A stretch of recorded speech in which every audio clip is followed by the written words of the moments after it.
you don't have free speech to defame someone. If you're suing somebody for fraud and you're claiming they're a fraudulent man, how likely is it that they're going to turn around and write you a check for whatever the judgment is? You'd have to get YouTube to find that there was a violation of the terms of service and prevent that person from utilizing the platform. Can John have any legal ramifications for lying about where and how his cosmetics were made? Mr. Starr could sue if intellectual property was copied or infringed upon. 12 o'clock midnight.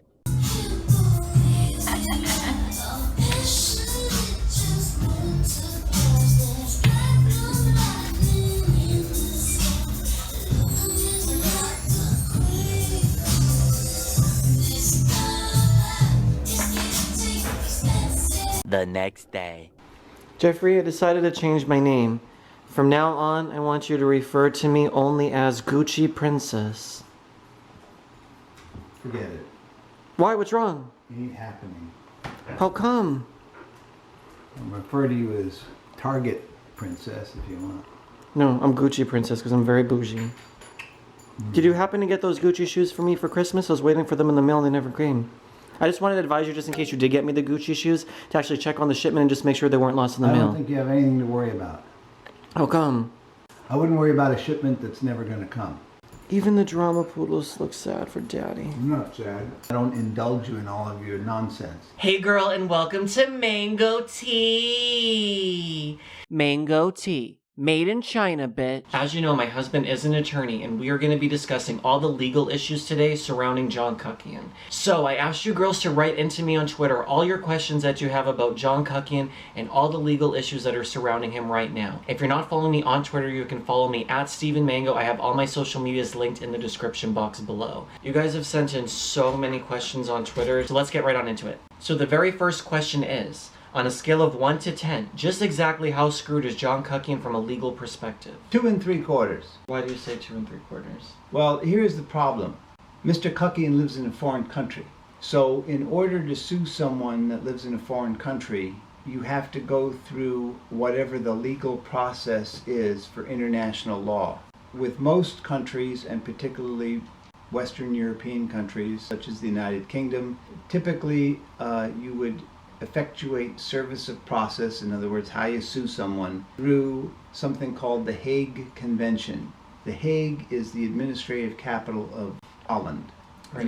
And they made all these rules about how to sue people in a foreign country. And if both the United States and the other country that you're trying to sue the person in is a signatory to that agreement, then you have to go by these specific procedures of how to sue someone in a foreign country. So that's really difficult and takes an area of specialized expertise. Now, in terms of his cosmetic lines claiming certain things are vegan when they're not vegan, in terms of people, paying for different pre-orders and all these different things that are going on with that aspect of things, what sort of legal trouble could he be looking at in regard to that? Again, if the person is trying to sue him for misrepresentation, saying something's vegan when it's not vegan, they have to go through the Hague Convention and the whole process of international law, which is difficult, time-consuming, and expensive. If the government of the United Kingdom wants to take action because he's misrepresenting what's in the product, then it falls to that government's regulatory agencies to enforce penalties or whatever the law of the United Kingdom is. And if he doesn't have a pot to piss in, good luck getting any money from him. Because if the person doesn't have a lot of money, you can't get blood from a turnip. But according to Social Blade, he does make a very significant income. Right.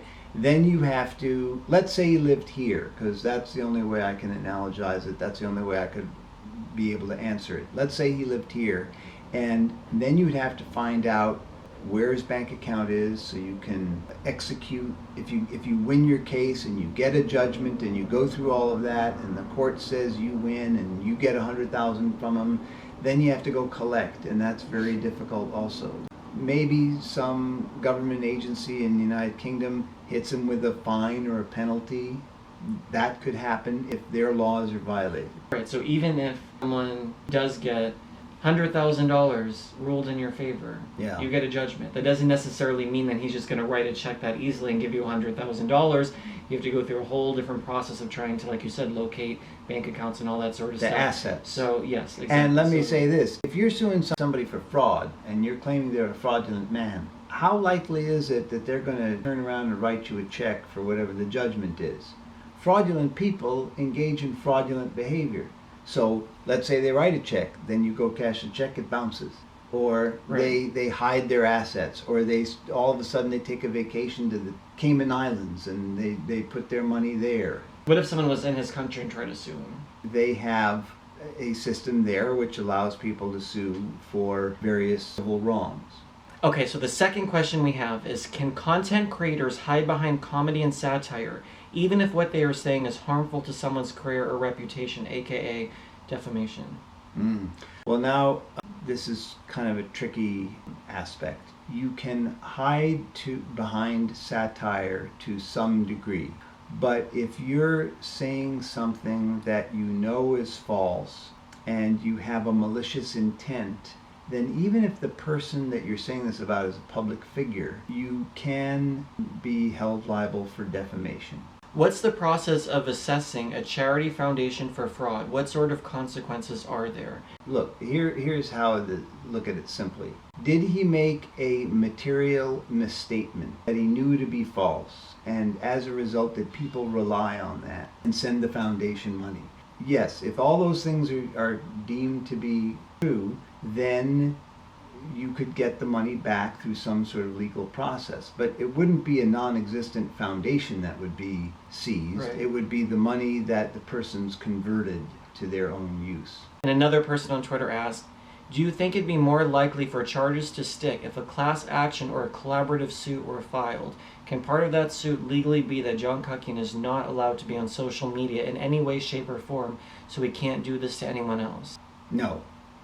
There's no grand high poobah of social media that is an absolute ruler that says you can't be on social media. You'd have to get YouTube to find that there was a violation of the terms of service and prevent that person from utilizing the platform. Typically, if someone's prevented from using one platform, they'll go to another platform. A class action lawsuit is where a group of people have been similarly damaged in a similar way, and they can nominate a few people to represent them. If they all sort of have a unity of interest in the facts and the damages, then there's a procedure where a class action can occur. But again, good luck trying to do that in a foreign country. Can John have any legal ramifications for lying about where and how his cosmetics were made? Again, it would be, was there a statement made? Was the statement false? If the statement was false, was it an important part of the statement? In other words, if I say I weigh 165 pounds, but I actually weigh 166, that's not a really important, let's say you prove that I'm lying. That's not kind of an important fact. So if it's an important statement and it's proved to be false, and the person relied on that false statement and they spent money or were damaged as a result, it's the same sort of elements we've been talking about of fraud. Could YouTube themselves be in the poo emoji for allowing this to continue and not stepping in? Probably not. The terms of service govern whether a person is allowed to be on the platform or not, and I think it would be kind of difficult to prove that they are enabling behavior to such a degree as to cause people to be defrauded. I think it would be difficult to make that link. From a legal stance and taking costs into consideration, is it worth pursuing through the courts? No. You would have to show not only that the statement was false, but that Mr. Monn was damaged by the statement. And if no one believes the statement, and if most people feel that the statement isn't true, and Mr. Monn's subscribers increase, and the potential villain's subscribers decrease, it seems like the injury was largely self-inflicted. And so I'm saying, what kind of costs are we talking to sue from another country, and how long could it take to reach a conclusion? Years, and many thousands of dollars. Probably $50,000 to $100,000. Could Peter and Thomas Halbert, who John accused of sending XXX pics to underage boys, try to blackmail him for $6,000, file any sort of lawsuit against YouTube for allowing John to continue to make these sorts of false accusations against them and not protecting their employees? And then someone said they are content creators, ads on videos are handled by Google AdSense, and AdSense pays out on a 1099 tax form. They're not really covered by too much. YouTube sticks up for its creators when it benefits the company as a whole. Well, that comment from your person there was basically true.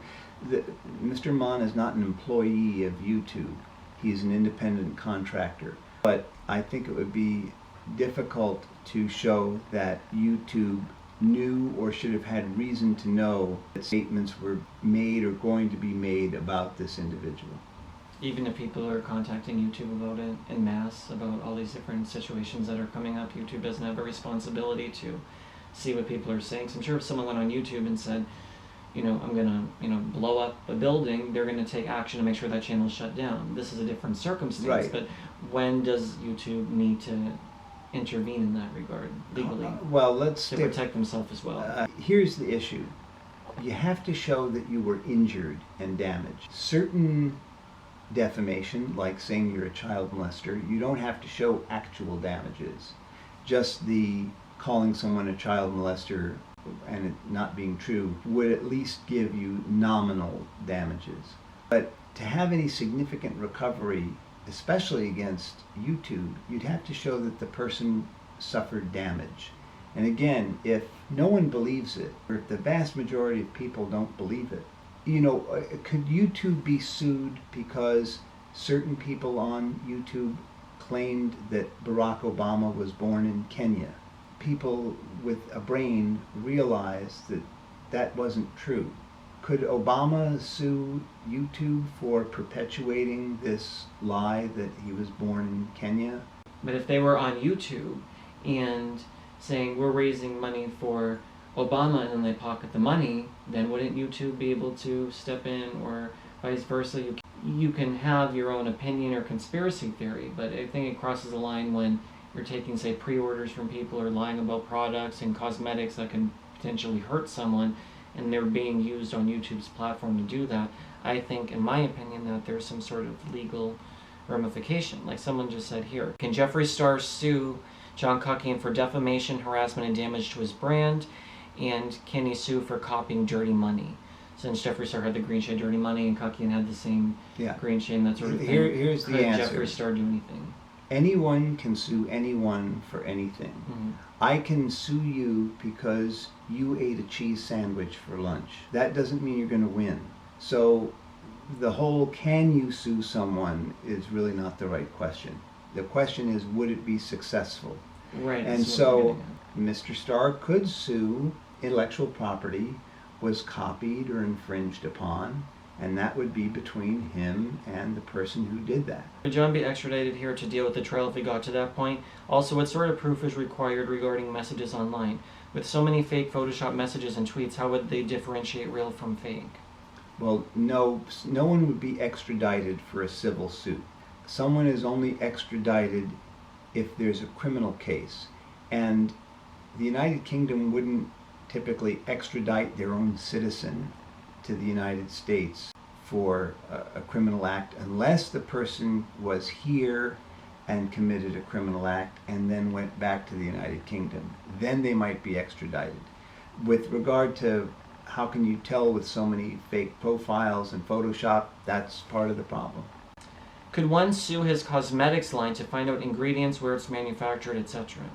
If you wanted to spend the time, 3 years of your life, $100,000 or more to hire someone that specializes in international law to sue someone who's, in their basement filming a video on their camera about blush, I guess you could. What would you get out of it at the end of the day? Probably not a whole lot. What damages can Peter prove if he has benefited and has been enriched from Kuckian's video, i.e. increase in subscribers twofold, in video traffic, increase in popularity and such, given Kuckian expressing his opinions? And does Kuckian have free speech right in the UK as Peter? Well, I think I mentioned this about part of the issue of proving actual damages. However, in the United States, if you say something that is of a certain character where you're accusing someone of being a child molester and it's not true, then at the very least the person is entitled to nominal damages, and nominal damages can then be the basis for punitive damages. As far as free speech, again, I think the laws in the United Kingdom are fairly similar to the libel laws are fairly similar to here, but not exactly similar. You don't have free speech to defame someone. There's a higher standard required when the person's a public figure. I don't know whether Mr. Monn would be deemed a public figure or not. That would be a question for the court, and it depends on which judge you get. And remember, a judge is just a lawyer that knew the governor. But you don't have a right to defame someone. You don't have a right to yell fire in a crowded theater. Okay, so this is kind of off topic of John Kuckian, but a lot of people have been asking on Twitter regarding the whole Sanders Kennedy and Karina Kaboom situation with the sexually harassing, messages in the video that Karina made last year about Sanders, and now with the NYPD case.